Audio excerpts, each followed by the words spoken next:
and maybe the top 5 highest paid employees of the church, including or family members, then I think that would go a long way to curing what we have now, because people could go online, they could pull down a 990 form 990, and they could show their grandmother and say, look, Pastor XYZ is making $1 million a year or $5 million a year in some cases. And so grandma, and he's got this mansion here that we were able to locate, and there are a lot of deficiencies with the Form 990, but it would go a long way to helping eliminate religious fraud in this country. Mm-hmm. It just seems reasonable that, and I know it would probably take a substantial amount of resources for the IRS, but for churches to have to be responsible for a certain percentage of taxes, and then to prevent, like you said, the small churches who are actually doing things to help their communities from being hurt by that. If you keep receipts for all of the things, just like anybody else would do, you keep receipts for all of the things and you report those. And if you spend enough, you don't have to pay taxes. Like if you spend enough on helping the community, and there would obviously, just like anything else, be a list of eligible expenses. And then you essentially wouldn't pay taxes because you're doing the things that you say you're doing with this Right, money. You're right. actually doing And this those Form things. 990 will, like I said, you can, like I said, it needs to be tweaked, but you can say this is how much goes to this orphanage over here. This is how much that goes to this mother home for mothers that are abused mothers, or single moms with children, and and you could show where the money goes. Yeah, and you have to, if you had to file the Form 990, you would have to have the backup receipts for that. Yeah. To back up I the don't see form any reason in why we case you can't have do to that, audit. because if they're actually doing what they say they're doing with the money, then they wouldn't pay taxes anyway. They would just have to file this once a year, just like anybody else. And I think you should have, so, I mean, I'm sorry. it just makes I didn't mean to cut you off sense there, to do Kenzie. it I'm that sorry. way. No, it's fine. I was Go going to say ahead. that I think that it may be easier if we do it where if you make over, like if the church makes over a certain amount of money, they're taxed. You know what I mean? Like if, because you're going to want You to could do go that after too. these mega churches, because that's where the that's where it's most likely to be something shady going on. So if you're, I don't know, it's a mess. Like it's the whole thing is. I could speak to that a little bit because obviously we've given a lot of thought to that, and pastors and priests actually are taxed. They actually do have to report their incomes to the IRS, and they have to justify a multi-million-dollar salary. They have to hire or at least procure a quote independent compensation committee to compare their job with other people. But what they're doing, what a lot of the pastors, the televangelists are doing now, is they're comparing themselves to CEOs of major corporations, and that's so this idea of having compensation committees, while it was good in committee before it was instituted, now is totally being abused. And there was one guy we investigated that claimed to provide compensation studies for most of the top televangelists in the country, and including Robert Tilton. And we had a copy of his compensation committee recommendation, and his and as it ended up, the people on the compensation committees end up being the people that work for that particular televangelist lawyer. So they're indirectly connected to the person that they're supposed to be independent from, and that happens all the time. So, That's insane. but back to the idea of taxing churches over a certain amount of money. That's a possibility, and we've floated the idea internally about churches, mega churches that make over, or religious organizations that bring in over, say, 5 million or 10 million a year would have to file the 990 at a very minimum. So, but we haven't broached the subject of taxing churches yet. It would be difficult considering the power of the religious right in this country to and the amount of people that go to church or synagogue or to mass to tax churches in this country. It would probably never pass. But the longer I continue, the more I am in favor of some form of taxing the churches. I think you were getting a tip there. But let me say hello to Aron real quick. Hello, Aron. You are coming into this conversation has been fascinating. I think that, and there's just so much to unpack. I mean, there's just we're literally trying to hit these points, but there's each point kind of steers off into another direction. We were talking about Robert Tilton, and we were talking about taxation. But Aron? Do you have any questions that you want to pop off? I don't have a question. I want to express a bit of gratitude that I lived in Dallas when Tilton's ministry was alive, and I vehemently hated that guy because he was so obviously dishonest, and it's one thing when you deceive children, and they're so susceptible. But I actually feel more sorry for little old ladies. I don't know what it just people who abuse or who deceive little old ladies and take away their pension money or whatever. It just incensed me. And then when Tilton, us too.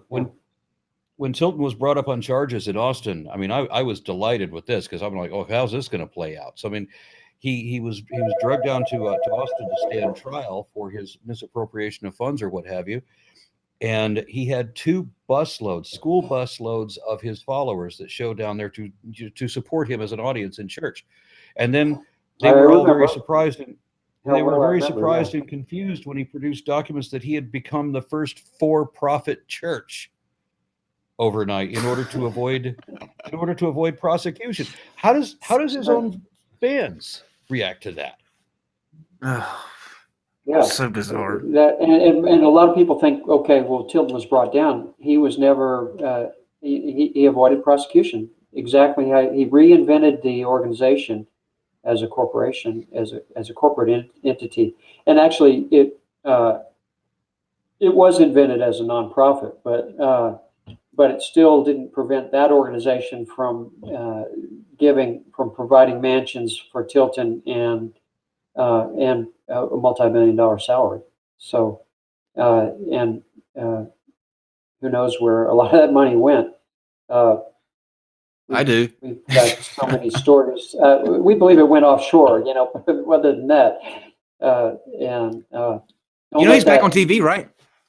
Don't let that 5-person. He's never left TV. Actually, most people don't realize that he stayed. Within a few years, he was back on TV during the night, keeping his mailing list current. And that's the whole purpose of television, really, is to generate mailing lists and to generate names and addresses and phone numbers. And that people don't just get mailings; they get phone calls. And I could get so far afield here from Tilton, but back in the day, we even had a pilot tell us that had worked for one of the cartels and was assigned to us for community service for a while. He told us that one of the managers of one of the airports in Mexico found these crates that had Tilton's flyers on the top of the crates, and underneath the flyers were mounds of cash, bundles of cash. These 2 huge crates of cash, and then as soon as we found out about that, Tilton came on and said on television and said something about his about sending these flyers and to Haiti to evangelize people in Haiti, but the flyers were not in French; they were in Spanish. So he screwed up there. But he's been on TV ever since he was got off of mainstream Christian television to generate more and more listeners. So don't let the 5 followers that you see on the expose that we helped with fool you, because the 5 followers are there so that he can still call himself a church. That's the only reason. So he can still avoid having to file the Form 990. What? Yes. How is that? Yes. If you can meet a portion of the 14 criteria that the IRS uses to determine a church, and they're general, they're pretty vague. But if you can have a regular meeting place and you have a regular belief, which is the prosperity gospel, and a few other criteria, then you can call yourself a church, and you don't have to file any public information about your organization. And every other organization in the country has to file 990, which is I don't understand why those other organizations are not raising hell about this. They should. Not all organizations that have the privilege of being tax exempt should be required to file some form of public information about their finances. Even the church that's 100 members, the poor church on the corner that helps the poor, they could file a postcard version of this. I think that's the least that should be that's not a lot to ask for. Least. But let me ask you this question. We spoke about those types of pastors like Benny Hinn and Robert Tilton and Popoff, those that you just know are just something. Let me ask you. Let's go in a different direction. What are your views on like the evangelists like Billy Graham, those that they weren't necessarily televangelists, but they did have these huge followings? Like, do you carry kind of the same scrutiny on both sides, or is he just an exception to that rule? Because you don't really hear Billy Graham mixed up in any of. Right, and he, according to a lot of people stories we've heard, is that he would never allow himself to be in a room alone with a woman, and he actually was in favor of requiring churches and other organizations to be held accountable financially. And he started what's called the Evangelical Council for Financial Accountability, or ECFA for short, ECFA. And so I'll just refer to them as ECFA now. But what happened to that over the years is they became gentrified. They've got their own board of directors. They don't require their members to make their information public, but they'll give their seal of approval and say, well, this organization has won our seal of approval because they don't have any family members on their board, or that's one of the main criteria. I'm just at a loss for moments for some of the other criteria, but they pay their their board members get a nice salary, and and the churches that are members, or the organizations, are very wealthy organizations that pay to be a member of ECFA to get the seal of approval. And one of the people that got the seal of approval was Joyce Meyer Ministries. And no, Joyce Meyer Ministries is not in the same league as some of the people we investigate, but there was a expose done on Joyce Meyer Ministries about the mansions they live in, and there was no doubt. The mansions they live in, there's no question. That's provable. And the fact that the family moved to a bunch of mansions on a golf course that were less expensive, that's provable. You can take that to the bank. So the fact that but she did cooperate with Senator Grassley, and that's to their they're to be commended for doing that. It's probably smart on her, but when they say, part. But go ahead. I'm sorry.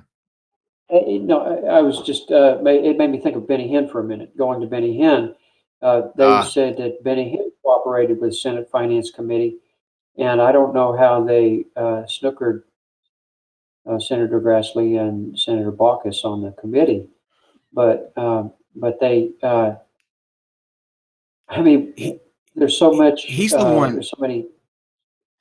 He's the one. I just want to say real quick. Yeah, go ahead. Yeah, he's the one that that I kind of wanted to hold for last, because he's a different, to me anyway. He's a different kind of devil, because he goes to these third world countries and puts on these healing crusades where he's knocking down entire sections of stadiums at one time, and I mean, the dangerous takeaway from that is that these people come there, they bring their medicines, they throw their medicines at the at the altars, saying that they don't need them anymore, that Benny Hinn has healed them, they don't need their medication anymore, they don't need to go see their doctors anymore. Now it's bad, I think, to take money from people, especially someone's life savings. I think that's abhorrent, but it's a different kind of. Somebody's making $1 a day, like in Nigeria, right. That's it. Right. It's a different kind of evil, though. It's a different kind of evil, though, to be okay knowing that people are bringing medicine to your rallies and throwing it at you, claiming that they don't need it anymore. To be okay with that, I think, is just absolutely disgusting, and I can't understand why he's. Yeah, have you seen his nephew's video? His nephew has Costi Hinn got out of the family, and he's been ostracized by the family, but he reported about the hotel that his family stayed in the mid 2000s in Dubai. That was $25,000 a night. Well, granted, that took a lot of members of the family, but that's pretty damn expensive on their way to India. And so he showed $25,000 a night. I'm not kidding. And, yeah, there's a lot of people who don't make that in an entire year, and then they take money from people like that. And back in the 1900s, mid 90s, I was getting stuff out of his trash showing he was staying in $2,000 or $3,000 hotels a night back in the mid 90s already, and that's a whole other thing is trash runs and stuff we found in the trash. Back in '96, he was taking he just so he could get a ride on the SST because it was still flying between New York City and London. He spent $27,000 for himself and his bodyguards, basically at an expense of like close to $9,000 a piece, when he could have gotten flown first class for $1,500 a piece to London. And there's so much. Like they purposefully spend more money for no reason, just because. Can these people go to heaven?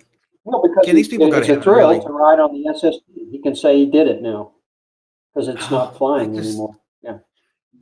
How? I cannot. I'm sitting here thinking, like, we have all of these people there.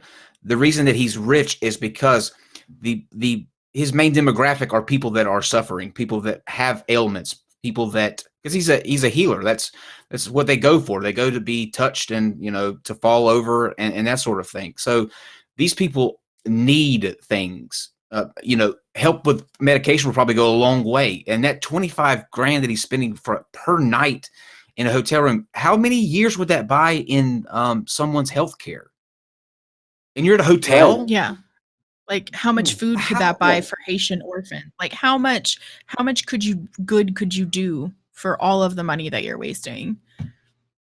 Right, and traditionally in the first century, the church was spent a huge part of their money that they took in on homeless and meeting need. And even the Didache, which is an early manual of discipleship in the church, urged that if anybody came to you in the name of God asking for money, to shun that person, and not in so many words, but essentially to shun that particular evangelist who came asking for money in the name of God. So why don't they get shunned now?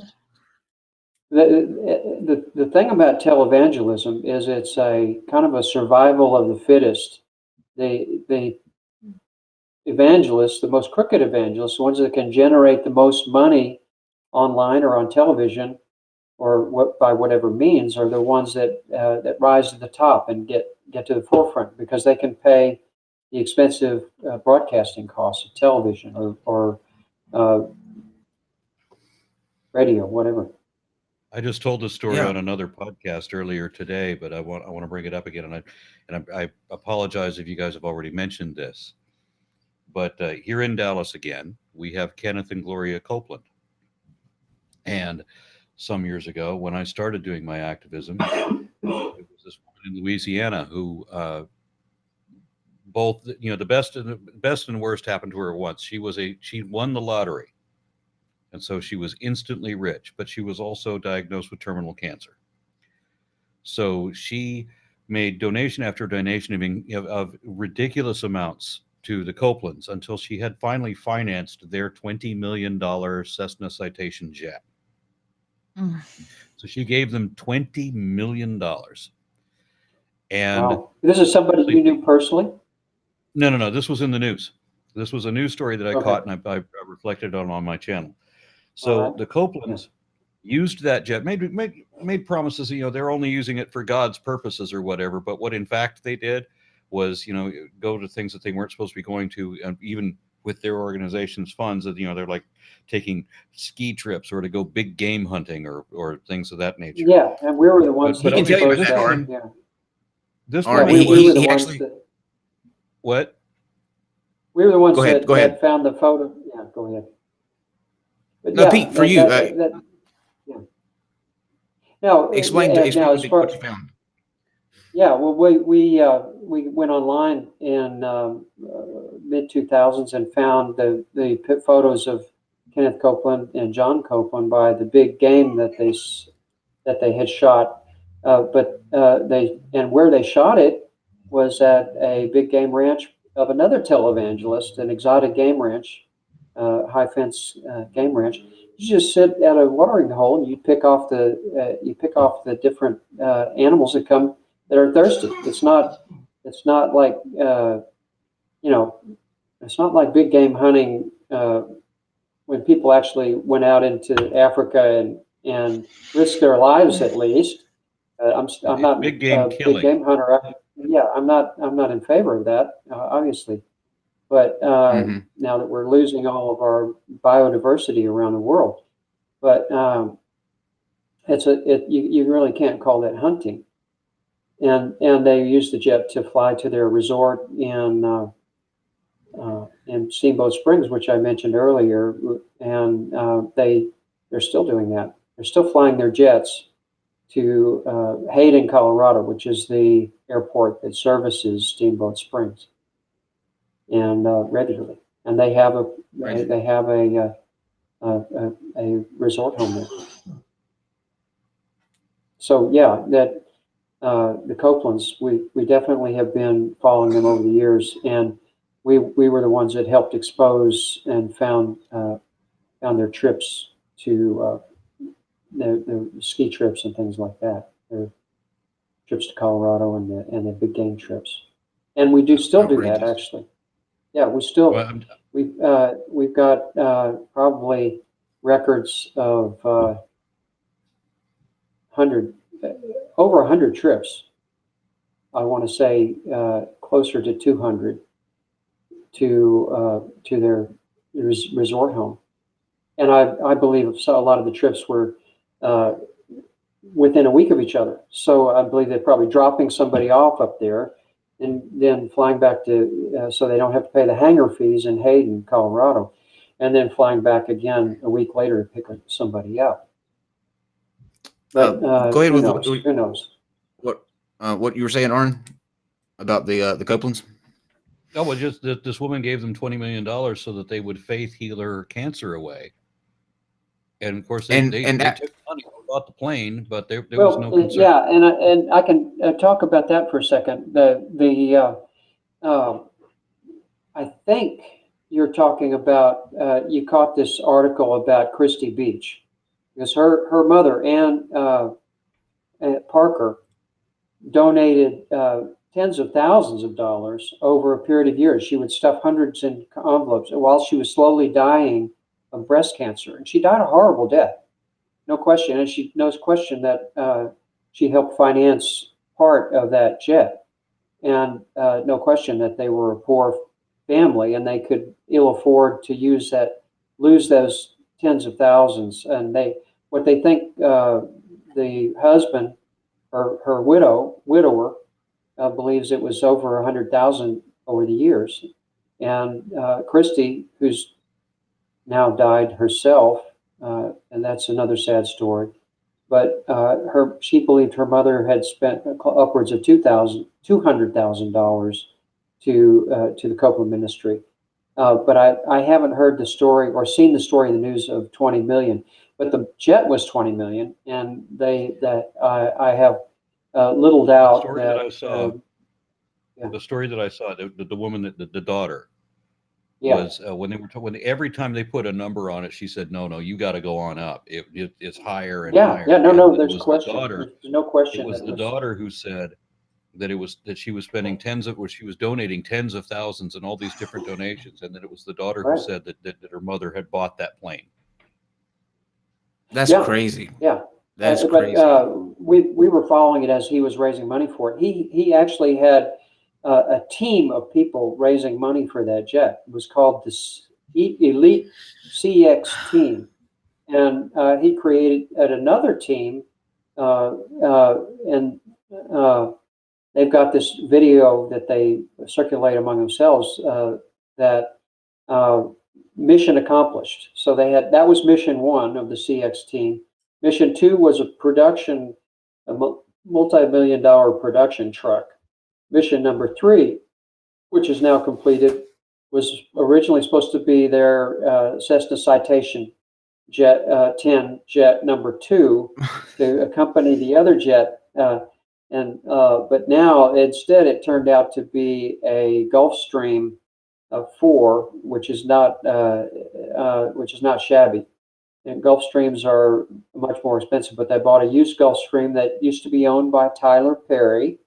I'm sure you all know who Tyler Perry is, or if you don't, Medea. Anyway, why do you need two though, Pete? Why do you need two? Why do you need two jets if you have one jet that can get you to those places that you said were, that could be, inaccessible by flight? Let's say we buy that, and that's the reason that they need a jet. You have one. Back in the mid-90s, I'll answer that question by going back in the mid-90s. We got the data that showed that over 20 family members working for the ministry, and I'm sure it's more now. And so that's too much for one jet. And so you're sending jets now. The way Copeland said it in front of his crowd at the Believers Conference was, you've got two jets going in two different directions, spreading the word of God. Well, okay. Oh, that's ridiculous. So why don't Christians? I just don't buy into that. Why don't they shun this guy? Why don't they shun this guy? This guy should not be.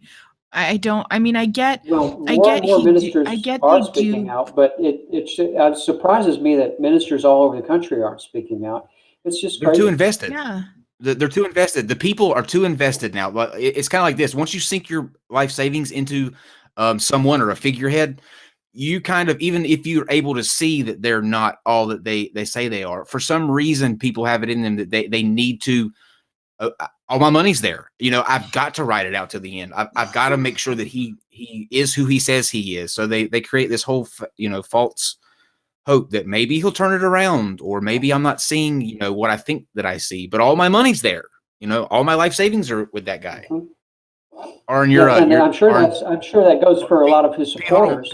Pete, hold on. Let me stop you 1 second. Let me get Aron back on here. You're muted, Aron. Unmute. Let me get that question real quick. Yeah, go ahead, Aron. I was just gonna. There's a name for that phenomenon. I can't remember what it is, but when you put all your money into something and then you realize it was a bad deal, but you're invested in it, so you're going to promote it, even though you know you should back out. Just count the money as a loss. Yeah. This was wrong. I got to get out. I don't know what the name of it is, but it's sort of a similar thing to the Stockholm syndrome. But the sunk cost fallacy. But the religious version of that, you know, of the Stockholm syndrome, you know, where the captor turns and the hostage turns and joins his kidnappers. But it's sunk cost fallacy. That's the name of it. Sunk cost. Yeah. Sunk cost fallacy. Yeah, that's a good name for it. Yeah. I'm afraid I can't stay on the show much longer, but I just wanted to come on and give you my personal appreciation, because all these televangelists, I mean, they're predators. You know, they're deceitful. They are the thing that I hate. The one thing that I hate in this world is these people that you're talking about, honestly. Yeah. And so I really appreciate that there's all the work I didn't realize I'd been following your work, but I've seen all the things that you reference. I mean, I've seen where these have come up on the news. I mean, of course, they come across my feed. So I just want to say I appreciate that you've been chasing and hounding these people, even if they never have an ounce of accountability. You can put these people in prison for 10 years, and as we've seen demonstrated, they come out thinking they've done nothing wrong. Somehow they think that the world is victimizing them. Yeah. Well, Aron, thank you for popping in, man. Well, thanks for your support. Appreciate it. Thank you for popping in, Aron. Appreciate it, sir. Casey, do you have any other questions you want to ask before we're going to kind of wrap, because we're at the 90-minute mark. So that was a hell of a 90 minutes. I feel like we could go on forever, but we're gonna bring you back. We talked about that before, so there'll be a part 2, and we'll save the rest. I had a list of 18 questions on my clipboard, and guess how many we got to? 3. 5. 2. Oh well, okay. But I asked one of them. Yeah, there's a reason for that. There's a reason for that. I wrote down all of these like professional sounding questions, like about, you know, different parts of the investigations, all that other kind of stuff. But my curiosity mind takes over, and when I hear something, I'm like, oh, but then Tilton said this, or but you remember when Benny Hinn did this, and so my curiosity mind took over my my investigative questioning. But that's okay. But Casey, did you have anything else that you wanted to ask Pete before we? No, I appreciate that you, I also appreciate that you guys do stuff like this. I think it's really important that even religious people call out their own when they're doing something wrong. It shouldn't just be, you know, outsiders. It should be y'all that say, hey, you know, you're taking advantage of people, you're doing stuff that's wrong. And I think it's wonderful that you guys do this, and I hope that you continue to do it until all of those sons of bitches are down. I agree. Well, and more often than not, I pray for them to repent, but it doesn't seem like that's happening anytime soon. So, nah, I don't care about that. I just want them all to go to prison. Okay.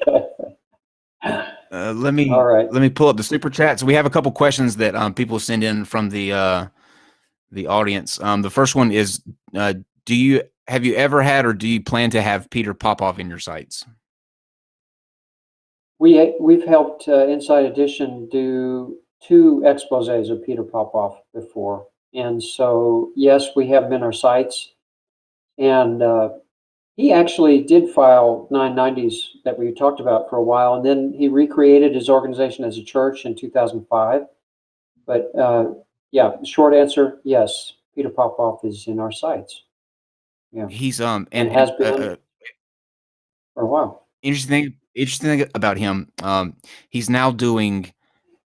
He bought a bunch of spots on BET, the Black Entertainment Television channel. That's where he's doing a lot of his or was doing a lot of his marketing, so that he can kind of build that that base, because African Americans are by and large more religious.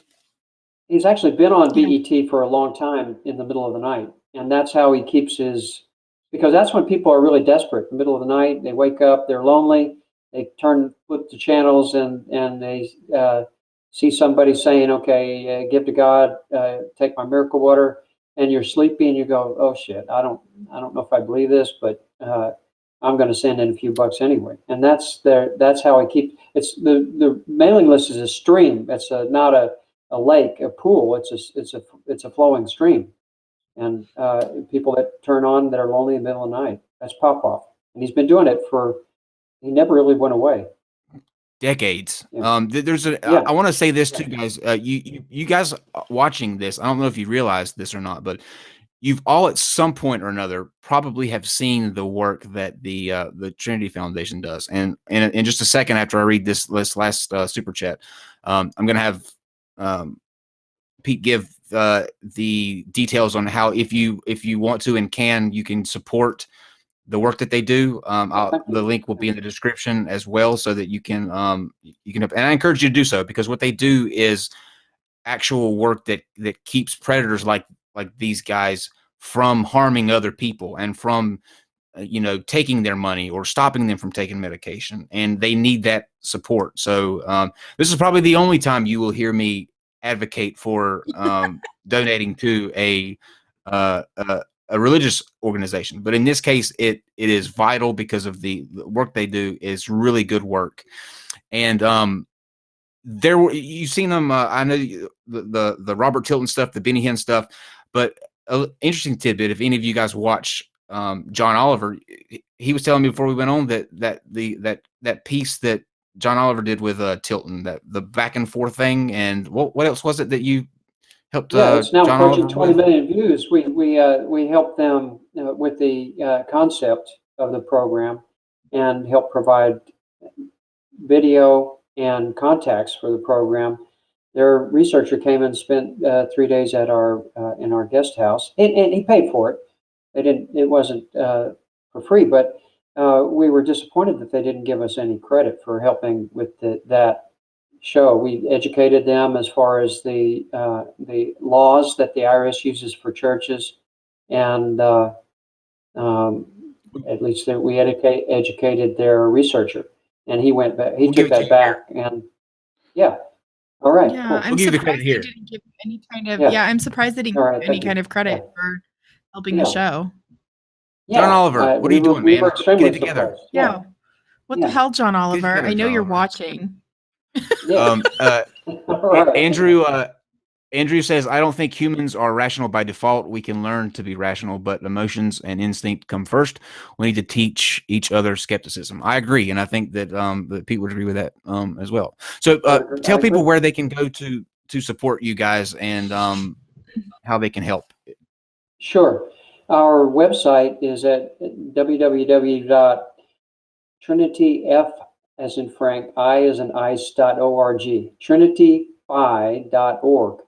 And we couldn't get Trinity Foundation. It was already taken in the year 2000 when we actually upgraded and went to the internet. But it's a secure site, and there's a place to click on the top where it says donate, and we would really appreciate it. Absolutely. And like I said, I encourage you guys to do that, because they do amazing work, and we need to keep people from doing this to other people. They're obviously, humans are not going to learn from watching patterns, obviously, because there's been every pattern in the book that you can do in this category. It happens down the line. One falls and then another one rises up. But eventually, weirdly enough, they all come back they all come back on TV. Jim Bakker's back on TV. And it's terrible. It's terrible. It makes me talk about that. Yeah, next time. Selling buckets. Yeah, selling buckets. Yeah. Oh, the buckets. Yeah, ridiculous. For the coming apocalypse. Right. Yeah. we need to, that's what we'll do next. We'll talk That's about if Jim you'll eat Baker. a bucket of food when the world is in a nuclear winter, you know. It's Right. just crazy. Yeah. Did you see, Pete, by the way, on those buckets, one of the clips that I saw about a month ago, he's actually selling a modified toilet seat lid that it snaps onto the Yes. top of the bucket, so Yes. that you will have a place to use the bathroom when the apocalypse comes and there's nowhere to go. You just pop this thing on the bucket after you've eaten the food. This is true. Yes. I'm not making this up. I am not making this And up. it's This your- is it's your what pot, it's literally your potty what he bucket. sells. Wow. Right. Yeah. People are buying into it. I mean, they're probably Yes. generating more money now. Personally, I don't know, not near as much as he generated in the late '80s before he went to prison, but it's just insane. My He's doing grandmother's neighbor. the same thing. My Yeah. grandmother's neighbor ordered these things. She orders these things. My Oh, for grandmother's God's neighbor sakes. orders Yeah. from Jim Baker. Yeah, Anyways, excuse me. um, Yeah. Pete, thank you so much for coming on. All right. This was amazing. I had this was so interesting, and I wish we could go on, but there's just not enough time in the day. But Casey, Hopefully, anything you Ole want? can join us next time. Yeah. Let's just. Yeah, that would be great. Yeah. That'd be great. We actually have one more super chat that just came in. Can I go ahead and read it, Kyle? Yes. It's from Magic Pagan. I live my life being a good person. If a God existed and sent me to hell purely for not believing in him, I'd smile in hell knowing I'm more moral than him. Ouch. Okay. Thank you, Magic Pagan. And we're gonna get Pete on the show again soon. Like he said, maybe Ole will be in better shape and can join us for that one. Right. I hope that's the case, because it would be really great to hear. The man's just a legend, and so are you. You equally do just as a good a job as Ole, and I think that you guys deserve. Right. Yeah. You guys deserve the credit because you're both working hard for the right reasons, and I think that's what it needs to boil down to. So, Casey, what are you and GE have coming up this week? Not a whole lot. We're both under the weather, so we don't have a whole lot tomorrow. GE has a comments video coming out, so you'll have that, and maybe a live stream on Friday if his voice is back. I don't know. We'll see. Okay. All right. Well, thank you again, Pete, and the Trinity. All right. Let me slow down a little bit. Thank you again, Pete, and to the Trinity Foundation for taking the time to come on and speak with us. Guys, go and donate and help if you can. We will see you back here tomorrow at 8 p.m. Also, Destiny, the huge gamer, he does Twitch and YouTube. Some people consider him controversial. He's got, you know who he is, Casey? Yeah. He'll be here Friday. Cool. Yeah. He's coming to debate. So stick around for that. And we'll see you tomorrow at 8 p.m. for the Smoking Nun, where we will talk about what happened at North Sentinel Island just a few days ago. Sad story. Oh, well. All right. Thanks, Casey. Bye. Our pleasure. Thank you, both of you. All right. Our pleasure. Bye, y'all. All right. Hanging up. Non sequitur. Your facts are uncoordinated.